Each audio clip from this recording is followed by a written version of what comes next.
All right, good morning, agents. This is Kevin Lauren. I'm the Director of Training and Marketing here at Alta Realty Group, and I'm joined by Bill Seitz, Corporate Broker. And today we're going to be doing our 2005 ARG kickoff, and we're going to be going over some new laws and some form changes with our Compliance Manager, Lauren Noack. So this should be a great kickoff for the year. So Bill, how are you doing this morning?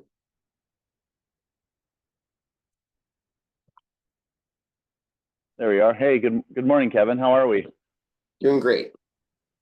Awesome. Well, happy New Year to everybody. Welcome back. We've had a 2-week little break from our trainings, our webinars, and so it's good to get back into the groove. Today is a little bittersweet, just due to I'm sure everybody at this point in time, no matter where you live in California, has seen the absolutely disastrous fires that are literally burning all through the LA basin. And so I hope that our agents that are working that area are okay, and I hope everyone's getting through it. It's actually really hard to even watch. It's truly a disaster. So today is bittersweet. While we want to wish everybody a happy New Year, and this was intended to get everyone excited and kick-started into the new laws and changes. I know that some of us are probably have other things on our mind. Especially some of our agents up there like Susan DeGaz and Seth Pennant, amongst others. But hopefully you guys are safe. Everything's okay. And I know I checked in with Lauren Noack this morning. She's good. She lives up in LA, school cancellations and evacuations, but she's thankfully okay as well. Before we get started, though, I want to also welcome Carlos Ordinola to the webinar. He's checking out Alta Realty Group for his career move. So Carlos, welcome to our weekly training. This is where we get together as a group and go all over great, important stuff. And today we are going to start with the form changes and some new laws for 2025. 2024 was a pretty massive year for adjustments with the buyer-broker agreement and the new compensation rules. And so I think as a brokerage, we did a pretty good job of staying in front of that and educating requirements and what's expected of the brokerage, and also what's expected of our buyers agents and our relationships with the selling side and the buying side. And so some of these forms have been updated, have been changed, and Lauren's going to go through that this morning. So it's kind of like, if you've ever read that book, Eat That Frog, it's like, let's just get this stuff out of the way first. Roll into the new year with all the changes and all the little updates, and that way we're prepared in our daily activities as real estate agents. Real quick, Kev, I don't know if you can pull up the 10-year Treasury. Debbie's in an appointment this morning. I just want to do a quick mortgage update. And if you could pull up maybe the 1 year, well, that graph works. That graph works fine. You can see we're actually at the highest point of basically the last 12 months as the 10-year Treasury continues to rise. So while we thought maybe we were going to get some mortgage relief, that has not happened. The only encouraging thing is what I'm reading out of some of the car data, car statistics, is that there's more inventory.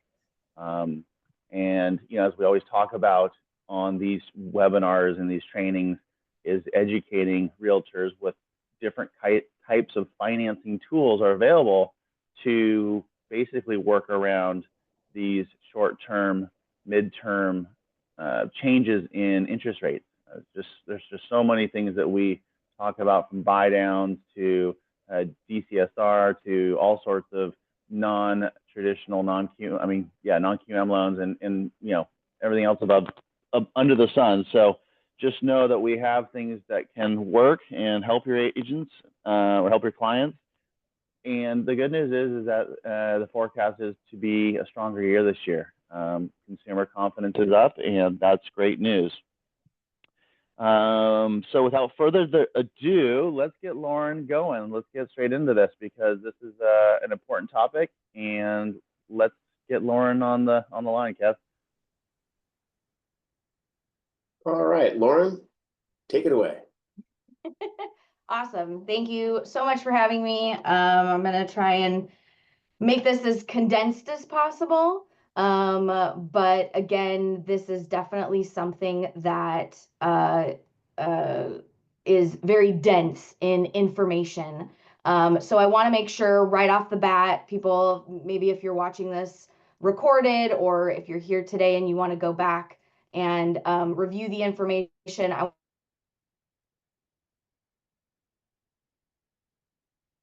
find more details. So again, this is .org. You log in, you go up to Transaction Center.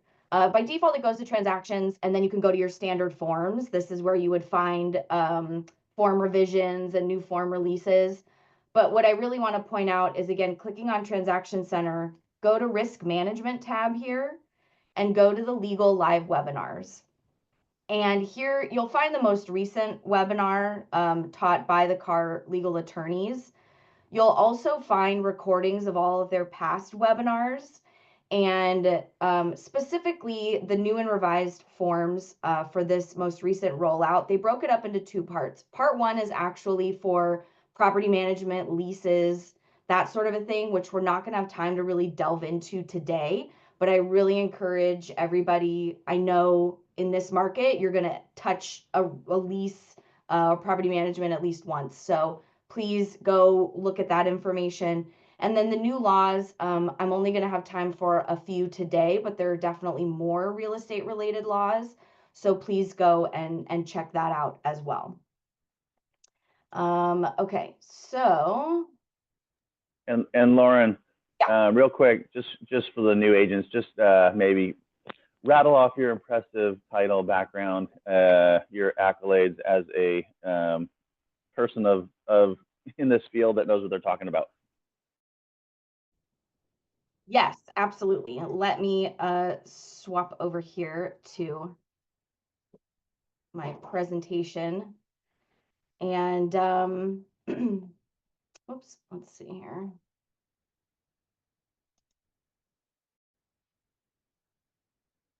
Oh, okay.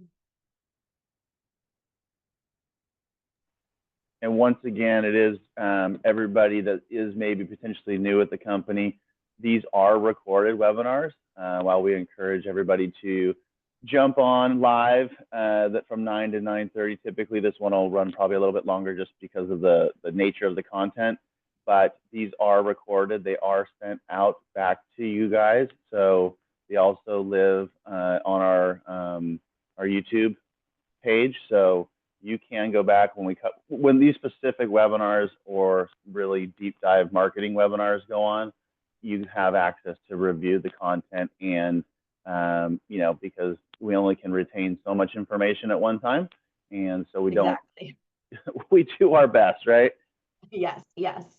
Again, it's a lot of information, so don't feel, you know, you may hear a few terms or phrases that relate to your type of business or something that you're in a transaction with right now. Your ears may perk up for that, but there's definitely elements across the board that will come in handy and information to know. So before I jump in, again, want to introduce myself. My name is Lauren Noack. I am owner-operator of the TC Advantage. We're a transaction coordinator company.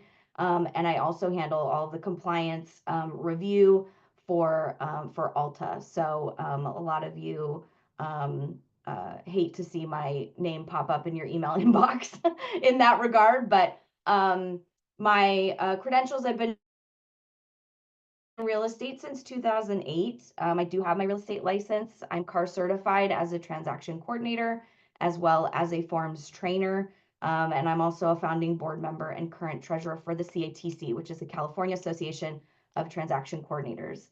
Last year, my team and I closed over 350 transactions, and that was kind of a slower year for us. So we've seen everything. And I always encourage agents, if you ever run into something or you have a question, and even if you're not working with us, please feel free to reach out. I'm always happy to answer any transaction form related questions or point you in the right direction of where to go for the information. So I'll jump in with some of these new laws that came into effect this year. The first and foremost is the buyer representation agreements law.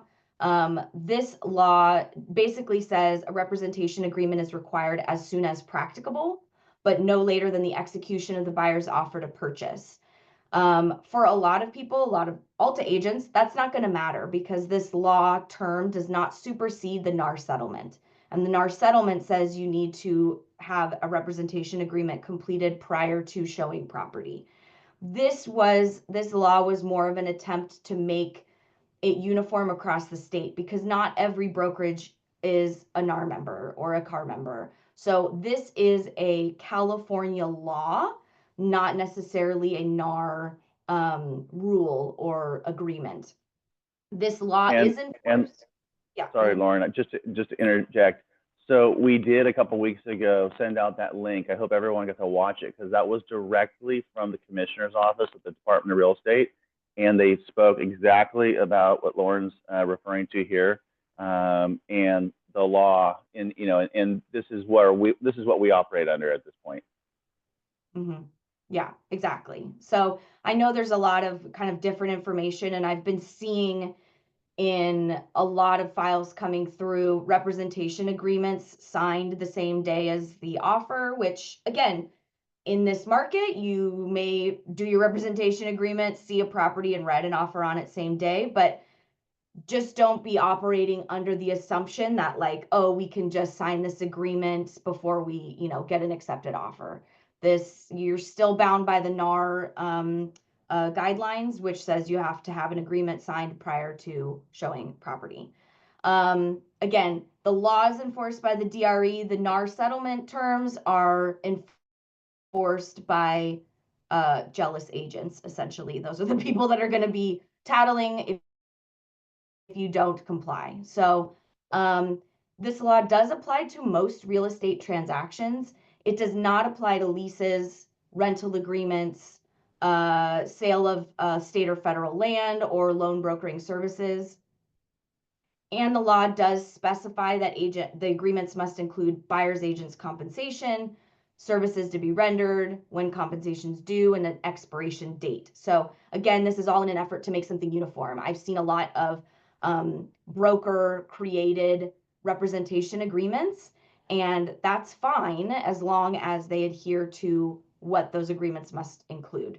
The law also includes a 3-month limit or cap on the length of representation. It's important to note that is not a NAR requirement. That is a California. CAR started that with their agreements, and then this law, they started with their agreements in anticipation of this law passing. So there's a California requirement, not a NAR settlement requirement, but they are capped at 3 months. Same with extension. Months at a time. The wood balconies inspections law, this one is you have to really try and wrap your head around it carefully. And it's something that currently, it only applies to buildings that are 3+ units, right? So multifamily, HOA condos, that sort of a thing, that have balconies, decks, stairways, or other structures called elevated elements. Those elements have to extend beyond the exterior walls of the building, be at least 6 feet above ground level, supported in part or whole by wood or wood-based products. So there's all of these criteria. And if the building or property matches these criteria, there has to be inspections done. For multifamily properties that are not part of condo associations, this inspection requirement now does not start until January of next year, 2026. But for condo associations, the inspection requirement started January 1st of this year. The condo associations have to get this inspection every 9 years. And this is just something that you're going to start seeing in these multifamily condo transactions. It'll be incorporated into like HOA documents. Escrow is going to, we'll have a better idea to request this or review this information and these inspections in that HOA packet for this year. But please know that it's going to come up next year and we're going to start needing these inspections, and you'll start seeing this terminology incorporated into disclosures and so on and so forth. Contractor exemptions, that limit was increased from $500 to $1,000. It used to be like you could do handyman work for up to $500. Now that's up to $1,000, where the contractor licensing laws do not apply. And then there are also 2 laws that have been added to, questions added to the disclosures, SPQ, TDS, and that is disclosure of domestic water tank storage assistance.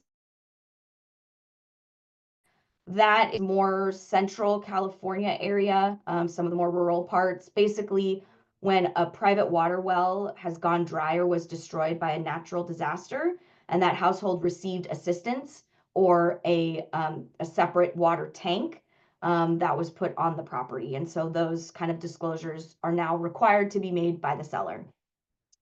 And then there are seller disclosure requirements as far as replacing your gas-powered appliances.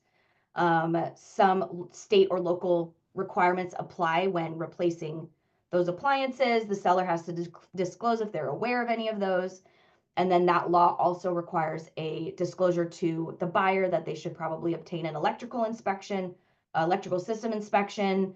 A lot of people are upgrading things, solar panels and plug-in electric cars and all this kind of stuff. They're saying, just get an electrical system inspection. Both of these laws fall under the TDS exemptions and requirements. So if a seller is exempt from the TDS, they're exempt from those disclosure laws. There is a law that allows in foreclosure sales the extension of that foreclosure sale by 45 days. And this is sort of a 2-part thing and has a lot of requirements associated with it. So essentially, if the trustee received an executed listing agreement 5 business days prior to the scheduled date of sale for the foreclosure sale, it's with a California licensed real estate broker.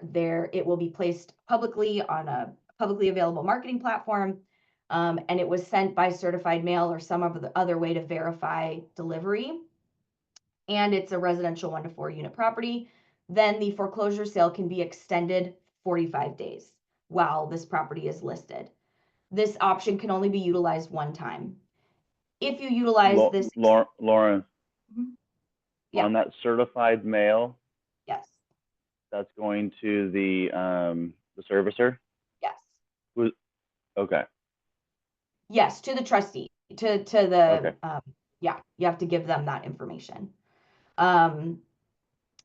If you utilize this 45-day extension to list the property, and then you go into escrow or you have accept a contract on that, you can follow another set of requirements, same set requirement for delivery time frame and delivery of certified mail. The contract also has to have specific information in it, and the sale price has to be equal to or greater than the amount of the unpaid balance. So you can get an additional 45 days. So you can get up to 90-day extension of a foreclosure sale to list and sell a property. And again, that can only be utilized one time as well. So this is kind of meant to buffer those foreclosure sales. There's also a limit raised for probate properties. The cap now is $750,000 properties that don't necessarily need to go through the probate process. And that dollar amount, is in effect starting April 1st of this year and will go through March 31st of 2028. After March 31st of 2028, that value will then be adjusted in 3-year intervals based on the consumer price index. So every 3 years after 2028, we're going to get, a little bit of that kind of inflation calculation for properties in probate or potentially in probate. The other 2 laws that I wanted to touch on real quick have to do with landlords and leases and properties, property management. There is a strict limit imposed on screening fees, landlords collecting screening fees. They have essentially 2 options. One, they can just return the screening fee to any applicant that isn't selected. That allows them, they don't have to have any conditions for the or an option number 2, which is a lot more involved and a lot more needs to be more organized on the landlord's part, where they can adopt a screening process, an application screening process, and then applications are considered in the order that they're received. So essentially the landlord provides screening criteria with the application. This is what we're looking for. This is the kind of tenant we need. All applications are considered in the order they're received. The first applicant that meets the landlord's screening criteria is approved for tenancy. That's it. The applicant is not charged an application fee unless their application is actually considered. So everybody after that first applicant that meets the criteria does not get charged that application fee. If a landlord denies the applicant because the applicant doesn't meet already provided, then the landlord doesn't have to refund their fee. So there are a lot of really intricate, specific criteria for these things, so landlords need to be careful with that. There's a cap on the screening fee, not to exceed approximately $63.50. Don't ask me where that dollar amount came from.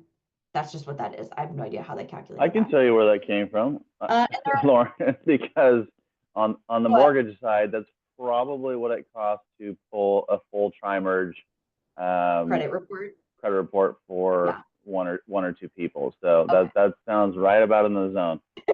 Yeah. So that's where that probably comes from then. And then there are photo requirements when landlords are looking to deduct from initial deposits.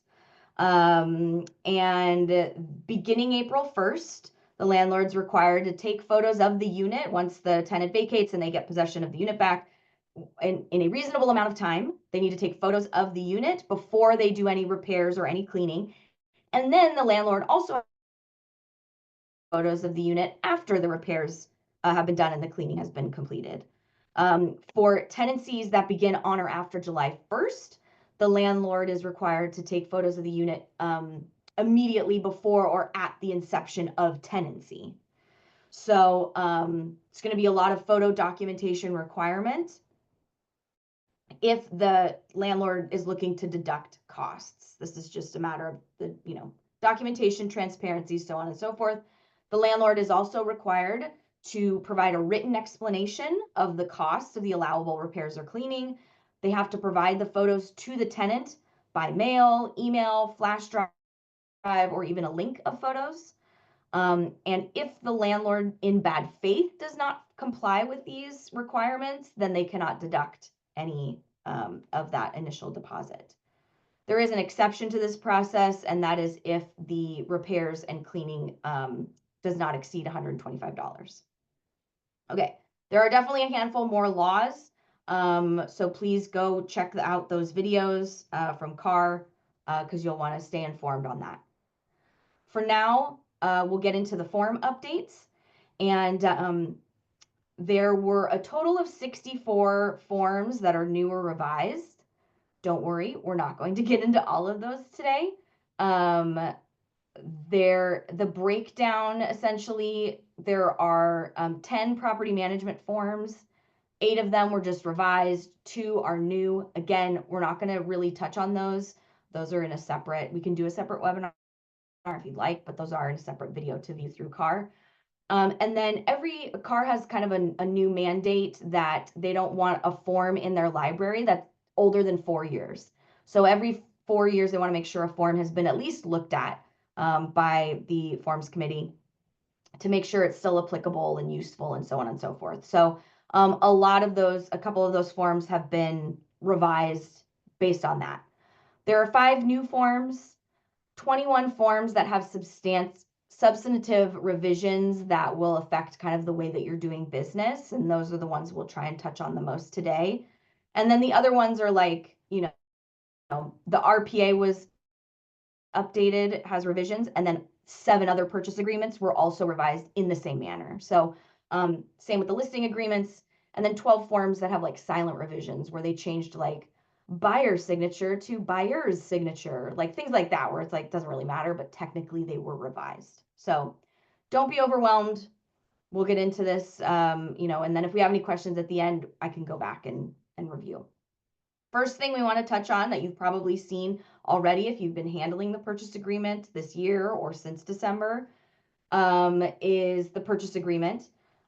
Page 1, they removed a section and then they added a section. So the length is still the same. It may at first glance kind of look the same, but there are a few changes. They removed the increased deposit section.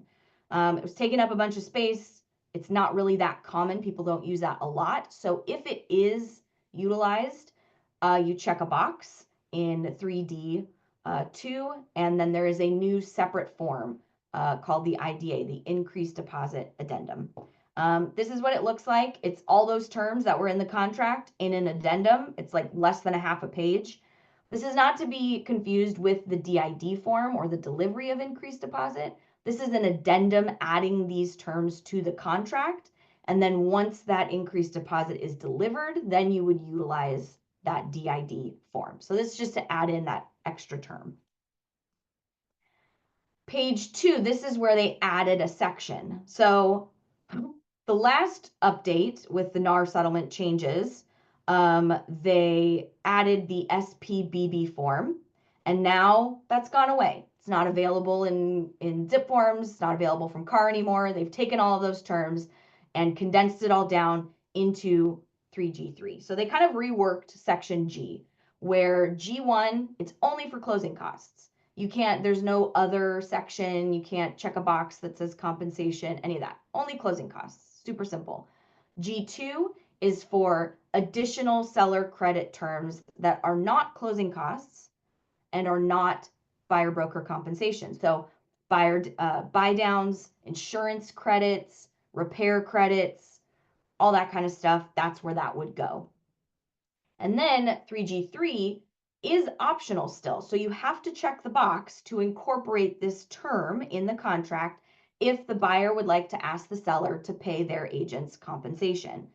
And really straightforward, they put the percentage they're asking for. And essentially, instead of the terminology in the SPBB where the seller could ask for a copy of the representation agreement and you send them page 5, this basically puts all the onus on the buyer, saying the buyer is telling the seller, we have a valid agreement that covers this property and property type, and that the amount on this agreement is not for less than what's being requested, right? Because the buyer's broker can only receive, the max they can receive is whatever is on that representation agreement. So you can't ask for 3 if your representation is for 2. Sorry, Lauren, not to cut you off, but Lauren, real quick, this is a big one here, because when you go get those buyer representation agreements done, you know, you really are shooting yourself in the foot if you undercut that, because you can always go down, you can't go up. And so, you know, you just have more leverage and maneuverability within these negotiations. And it's all how you present it to the buyer, right? Present your value. We've gone through that on a number of webinars, how to explain your value as a buyer's agent, number one, and then how to, you know, negotiate most, if not all, in perfect world, and still have the seller contribute. You know, you're putting a strong offer together. I think more often than not, you're going to have the seller contribute a fairly large portion of what you're asking for in your buyer representation agreement. And then if they're not quite getting there, then you have the ability to take what, you know, maybe they're going to give you 2% instead of 2.5%, which is in your buyer representation agreement. But, you know, if you go in with, you know, 1% or 1.5%, and maybe the seller was willing to give you 2.5%, you've really left money on the table. So this one's you really got to understand just the strategic components here on, you know, with your client, with the seller, and then also how to fill out this form. Yeah, absolutely. And I think just as a TC, the concern I have here is the amount of buyer representation agreements I've seen that are not valid. And the buyers don't really know that, like, hey, if it's gone over 3 months, even though it's all over this form, if your representation agreement is longer than 3 months, it's invalid. But the buyers just assume that their agent knows what they're doing and that they're filling out this form correctly, or the amount of times that the representation agreement has actually excluded single family properties when they're trying to purchase a single family property, right? So it's really, really important that you guys are reviewing these forms, especially because they have changed so much in such a short amount of time in little ways. Don't get comfortable with the, default settings or templates or things like that. You really need to walk through these first few pages of the contract with your client while you're filling them out. Don't just send them a pre-filled kind of offer. Make sure you're going through the contract with your client. Okay. So, in that same realm now of promising or agreeing, utilizing these representation agreements, escrow is going to really play a bigger part in being the middleman here. And so you're essentially going to give the BRBC form to escrow, and you'll notice a lot of escrow companies have started asking for listing agreements. Since these changes, they, typically you would open escrow, the listing agent would tell escrow, oh, this is the commission for me, this is the commission for the other agent, and escrow's like, okay, great, cool. Now they're taking a lot closer look and they're verifying these amounts and the documentation associated with it. So start getting real comfortable sending your listing agreement or buyer representation agreement to escrow. This is the section in the contract where it basically gives escrow that authorization or permission. And again, just repeats the buyer representation that they have a valid agreement and the buyer is, doing this in good faith. And then again, this is the part instructing escrow to pay out based on those agreements. So if you really want to make sure, even though a lot of listing agents are going to tell escrow, maybe escrow received the contract and the contract says the seller will pay 2%, but you have a representation agreement for 3%, and you don't, and your buyer you've already discussed with your buyer, they're going to pay that extra 1%. Get that over to escrow because they're going to have to pay based off of what they have, the agreements that they have. So if you don't give them the representation agreement, they're not going to know. They're not going to be able to base their instructions off of that. Well, also, Lauren, in that sscenario, if the buyer has to bring in the extra 1%, yeah, that's part of their cash to close. So if escrow is not calculating that correctly, you're going to look silly not providing that information. Yep. So just start changing your process of how, a lot of buyer agents are kind of hands off and letting the listing side open escrow and get all the details and all that kind of stuff, and they shoot escrow their buyer's contact info. You need to get more diligent in having your documentation available and sent over to escrow as soon as possible. This also gives escrow instructions to provide essentially separate closing statements, but then also says if they are doing it a different way, because some escrow companies operate differently and do like a joint closing statement, that they can still do it that way, but ideally they're going to give seller a separate closing statement and buyer a separate closing statement. Again, just for full transparency. And then this signature section for the purchase agreement, it's not necessarily changed as far as the content goes, but just more in the structure and has been expanded a little bit. So this is for all entity buyers. Entity signers. So if you have an entity buyer or an entity seller, check this box. This is when you check this box and fill it out correctly, it is will replace that RCSD form. It's one less document everybody has to fill out and sign. And essentially this B2 in this section is where you'll put the full entity name. So if it's a trust with a really long name, you can put all of that information here, an LLC, corporation, all that stuff. And then the next section notes that a shorter version of that entity name is acceptable. So if you have the John and Jane Doe Trust established 2008 and updated in 2010, whatever, this long name for the entity. On all documentation, you can say the John and Jane Doe Trust. That's acceptable. And this section says, wherever you see that, it's in lieu of this much longer full trust name. And then along those same lines, obviously an entity, a trust or a corporation can't hold a pen. So they cannot sign. There needs to be someone signing on behalf of this entity. And that is where this element comes into play, where for B, you say who those signers are. There's a spot for 2, that's most standard. So you're going to be filling this out, whether it's a trust, any entity, fill out all the information in B2, and then who the signers are in B4B. Okay, that's it for the purchase agreement. The buyer representation agreement, they have made it a little bit more clear and simple. I mentioned earlier how many agents have been excluding single family homes because they're not paying attention and they see a checkbox with SFR next to it and they just check it. So note, they tried to make this a little bit easier to specifically exclude single families. The default is that this representation agreement covers single family residential homes. If you don't want it to include single family homes, you check the box. And then if you want to also incorporate things into your search, multifamily, vacant land, so on and so forth, then you would check those associated boxes. You can also check a box if it's just for a specific property.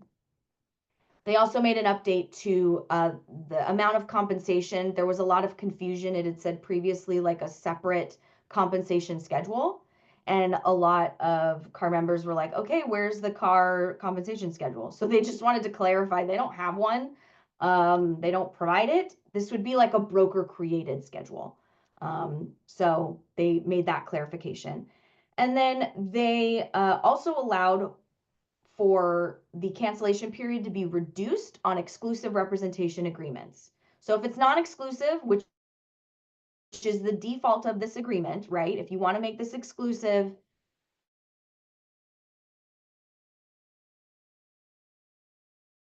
last page as well to make it exclusive. If it's not exclusive, cancellation is effective upon receipt. If it's exclusive, the default had been 30 days after the signed cancellation, then the cancellation is effective. But now you have the option to shorten it. You can't extend it, but you can shorten it. If it's like, look, we just want to give them, 14 days or whatever, you can do that now on this representation agreement. And then they made it a little bit more explicit that the broker does not have to represent the buyer if the seller won't pay their compensation. And that is if the box is checked saying the buyer does not have sufficient funds to pay the broker, then this is sort of a contingency for you as the agent and the broker to get out payment. You a contract and then the seller pay the compensation and your buyer can't afford it, but they want to go through with the transaction and not and be unrepresented, then you don't want your name all over this contract, right? So this gives you an out to kind of cancel, to go through that cancellation process. But again, this section is not for all buyers.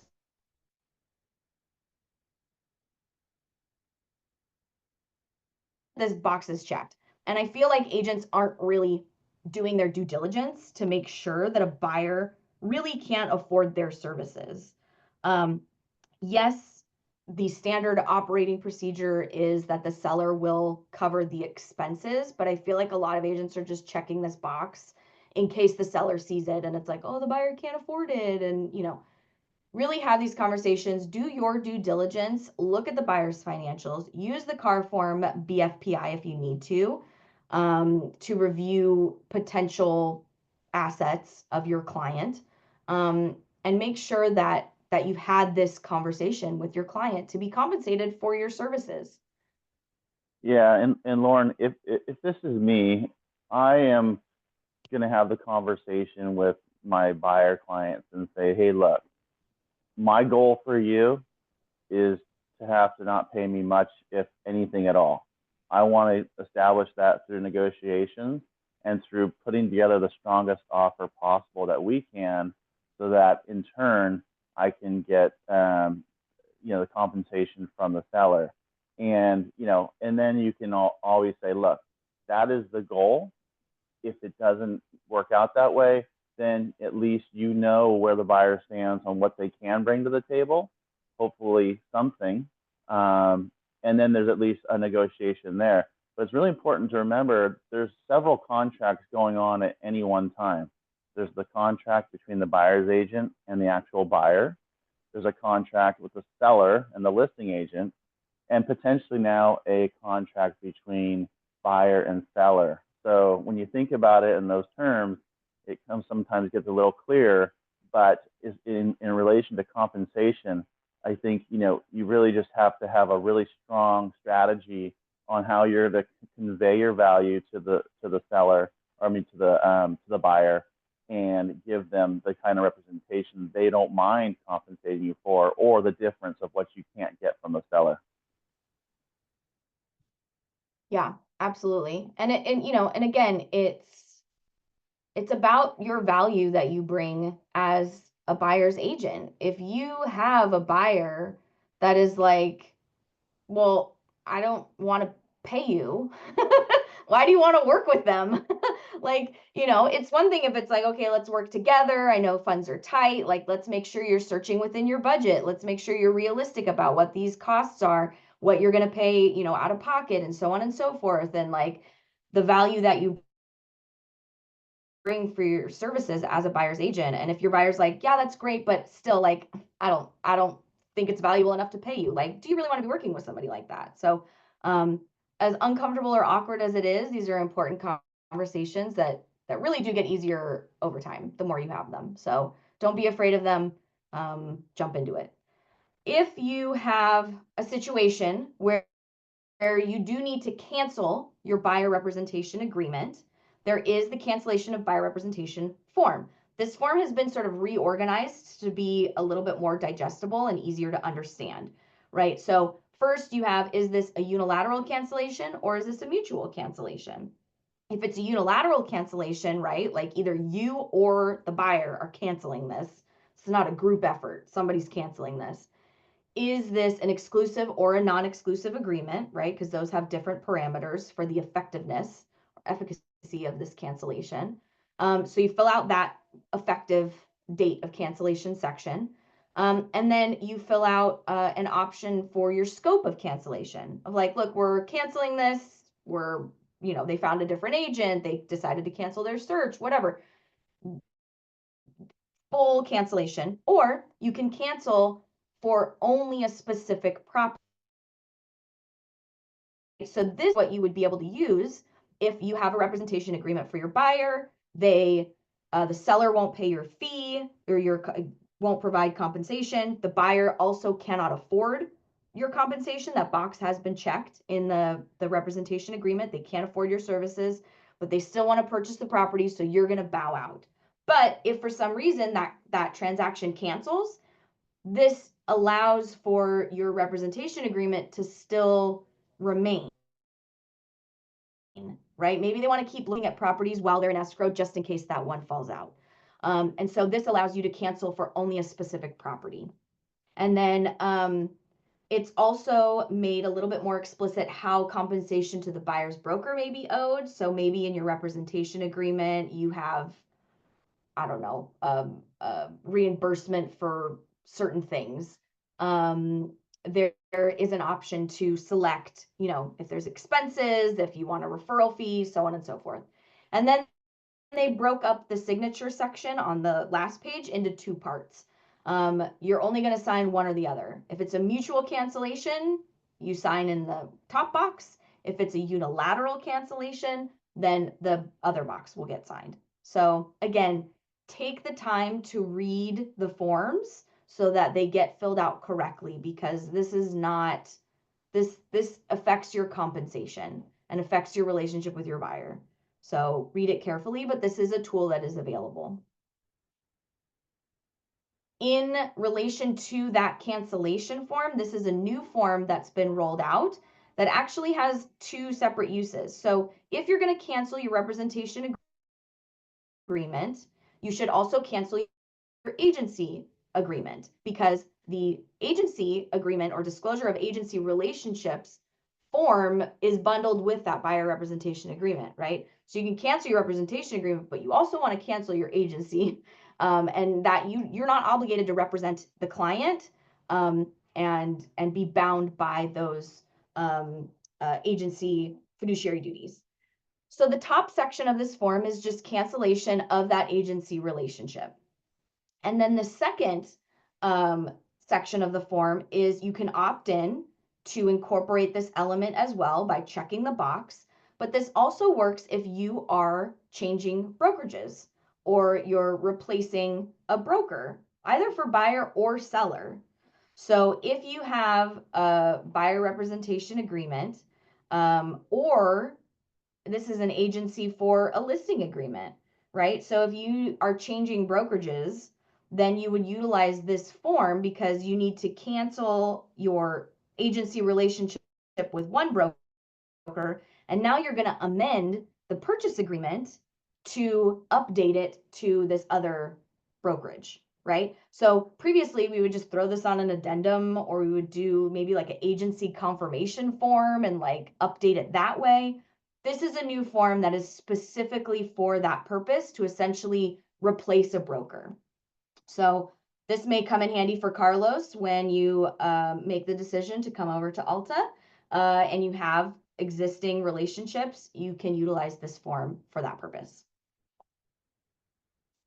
There's also been changes to the modification of terms for the buyer representation agreement, and this is going to be really helpful in what we were talking about earlier as far as adjusting your compensation. They have made that much easier. So first and foremost, this is a modification to either the buyer representation agreement or the PSRA, which is the property specific representation agreement. It's like the little smaller little brother of the BRBC. Or you can also incorporate it in the tenant representation agreement to make these changes. There are default fields to make changes to, obviously, your expiration date, which cannot be longer than 3 months. You can't bump it out for more than 3 months. You can adjust the compensation, property type. If you decide, you know what, we actually want to incorporate maybe multifamily units because we want to have the extra income or things like that, you can make that modification here. And then changing the location, we want to add or swap out specific locations, you can do that here. And then you can also make modifications of compensation for one specific property. Issue that we had been running into was agents would have a representation agreement for 2.5%, seller would pay 2%, and then we would have to modify the full representation agreement down to 2%. But then if that transaction cancels, now your whole representation agreement is down at 2%. And then you have to modify back up to 2.5%. Nobody's going to do that. So this allows you to adjust to based on a specific property, which I think is really going to be helpful. That Lauren right there makes a lot of sense. That's, yeah. Sometimes I don't always agree with these form changes, but this one makes sense. Yeah, I mean, this is really a matter of how this is being utilized in the field. And, in theory, yes, everybody's going to stick to their original compensation and we're all going to get, our 3% value and so on and so forth. That's just not how it works. Agents care about their clients more and will do whatever it takes and adjust their compensation accordingly. So this just really allows you to document what is already going on in the field and how you're utilizing these agreements. So the other option that you have is to change your agreement from non-exclusive to exclusive.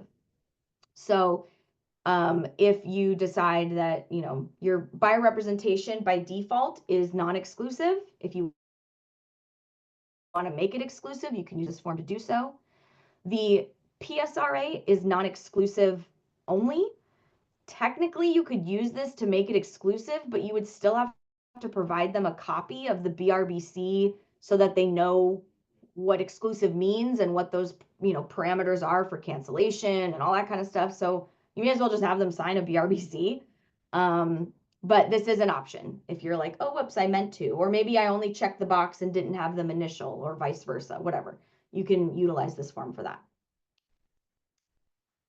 Okay, another one that is a new form that will be useful. This is essentially the buyer representation version of transfer of listing, and you can now transfer your buyer representation agreement. You can do this before you are in a transaction with a buyer, or you can do it while you're in the middle of a transaction with the buyer. If you have an escrow and you're transferring to another brokerage, you can utilize this to transfer that. And it also pairs with that same cancellation of agency form, which that bottom section you would swap out your broker. So you would use these two forms together essentially.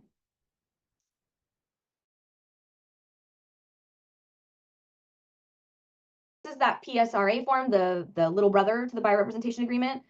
They've now added an option for it to be used with more than 3 properties. It used to just be those 3 bullet points. And then they were like, well, that's not really realistic. Like sometimes there's 4 or 5 or whatever. If you're going to like 20 properties, maybe don't use this representation agreement to begin with. Keep it reasonable, but they did realize like, yeah, there's probably going to be more than 3. So if you're want to, prepare a showing of 5 properties on a day or something like that, you can do that list, check the box. This would apply to that list.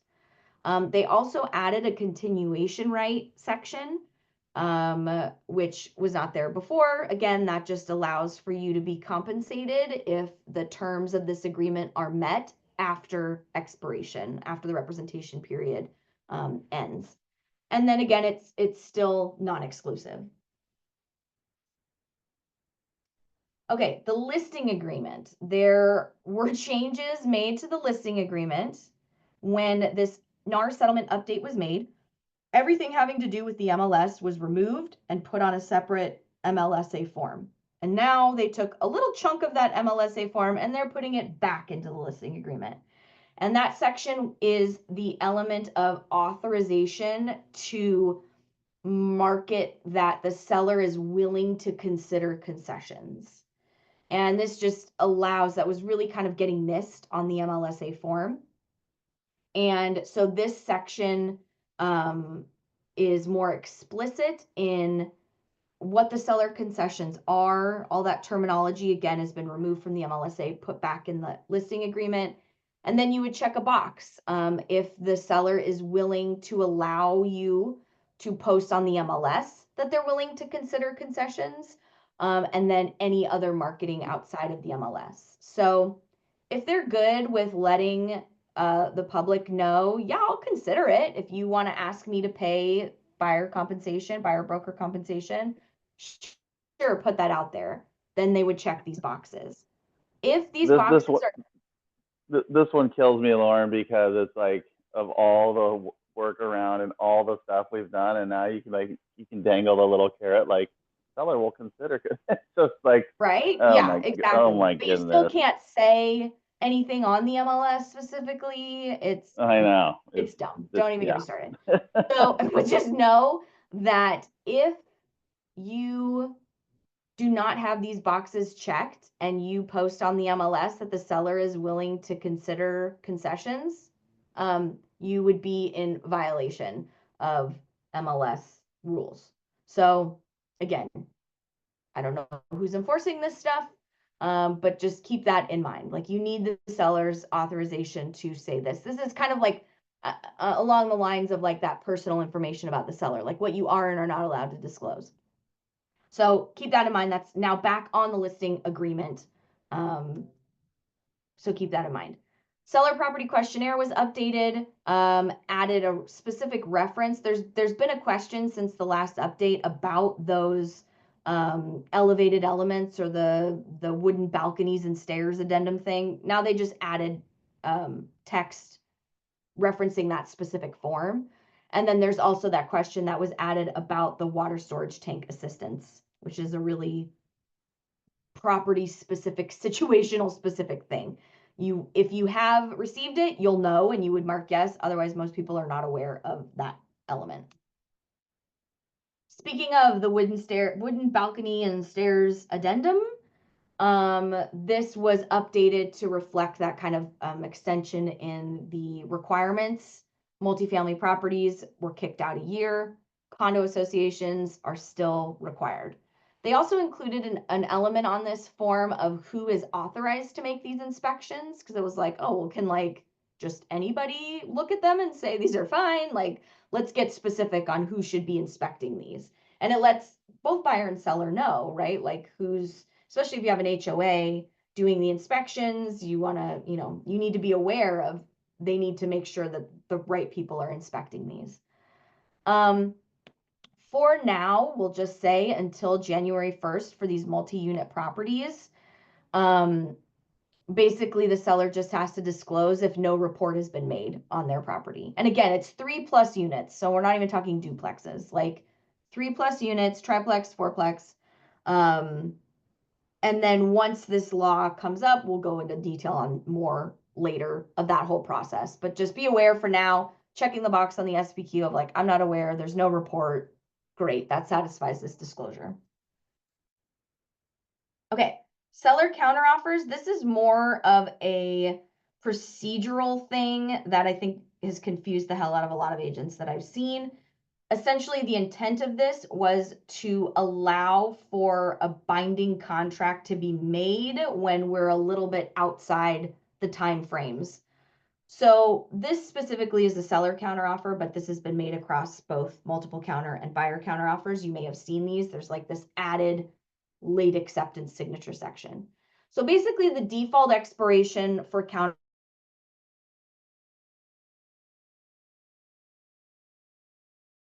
month thought is a buyer makes offer, especially over the holidays.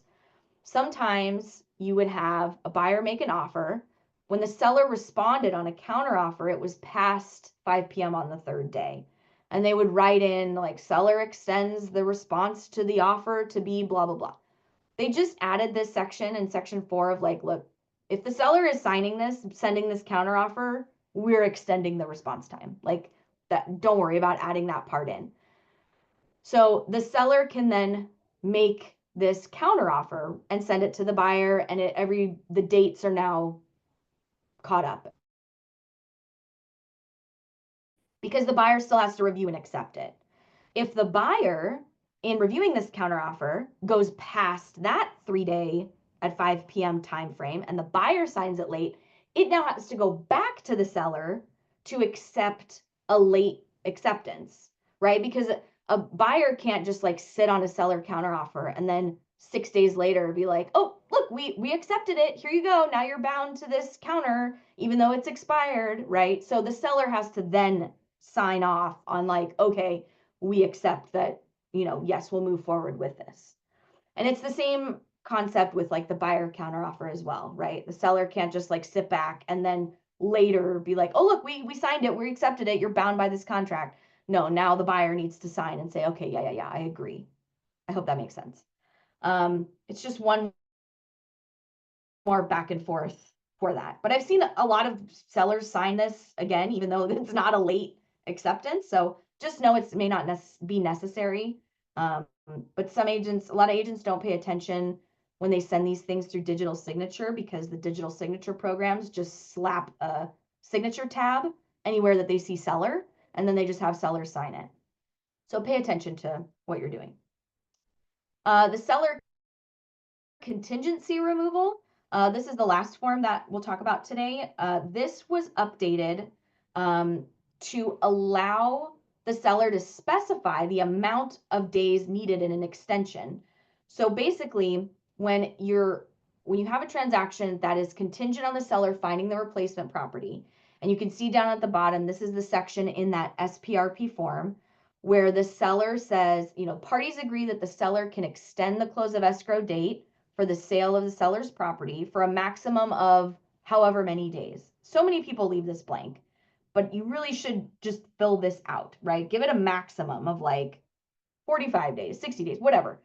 Because the idea is that the seller's going to take some time to find their replacement property. And then once they get into escrow with that replacement property, maybe that one needs a 45-day escrow, but you only have a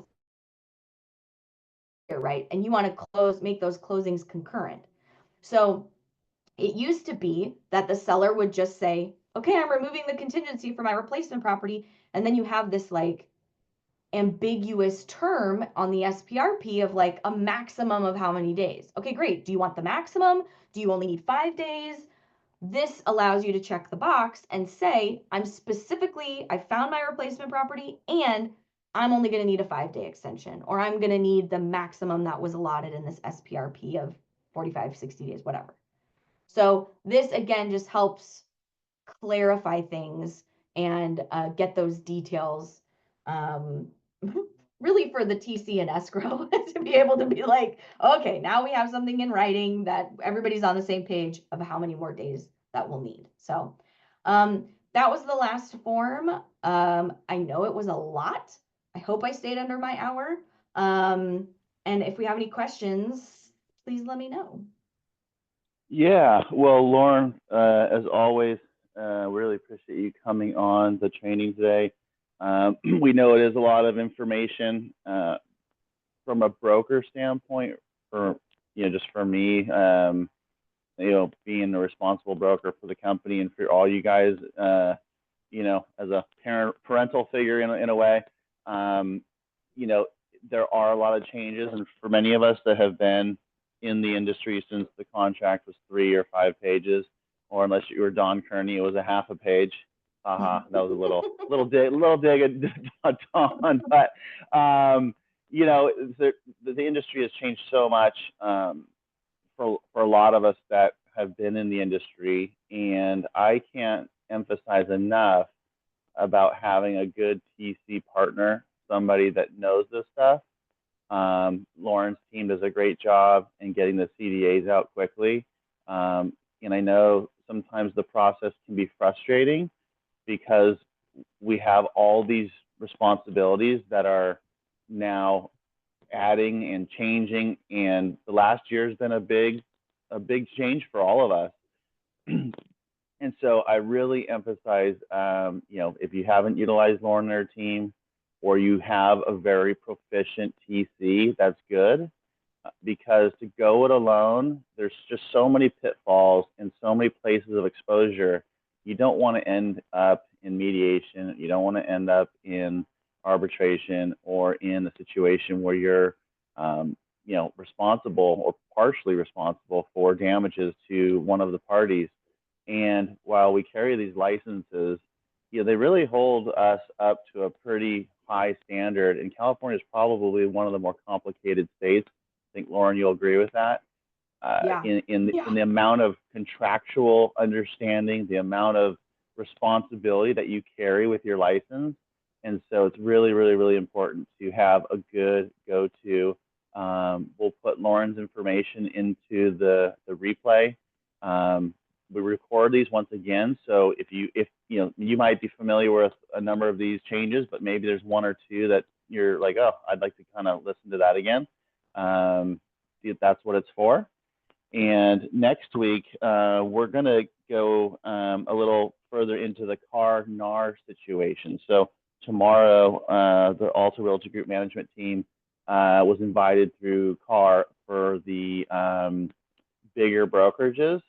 They were, only inviting, a certain size or larger to be on a basically, I don't know if I'll call it a training. I'll report back next week, but it's maybe an industry update and a CAR update and a NAR update. So if any of you guys have been following some of this stuff with NAR, it's evolving pretty much weekly, not just from the post-settlement stuff, but different associations in real estate groups throughout the country are now kind of challenging their affiliation with NAR. And so as a brokerage, we're on top of that. We'll be in a webinar tomorrow, the management team. And so we'll report back to you all on that next Wednesday, and we'll have some good marketing stuff to start out the new year. So I appreciate everybody taking the time to join us today. I know it goes a little bit longer. It always does on the training. So it's like I said, it's like that book, Eat That Frog. You just get it's like you go into the gym and you don't like to do the pull-ups. You do the pull-ups first, you knock it out, and you're done. But I appreciate everybody. Appreciate you, Lauren. I hope everybody had a great holiday. Hopefully you stay safe out there and no one's impacted by these fires. And we'll get together next week. And yeah, thanks again, Lauren. Thanks so much for having me. Have a good one. Okay, guys, make it a great week. We'll talk to you soon. Bye-bye.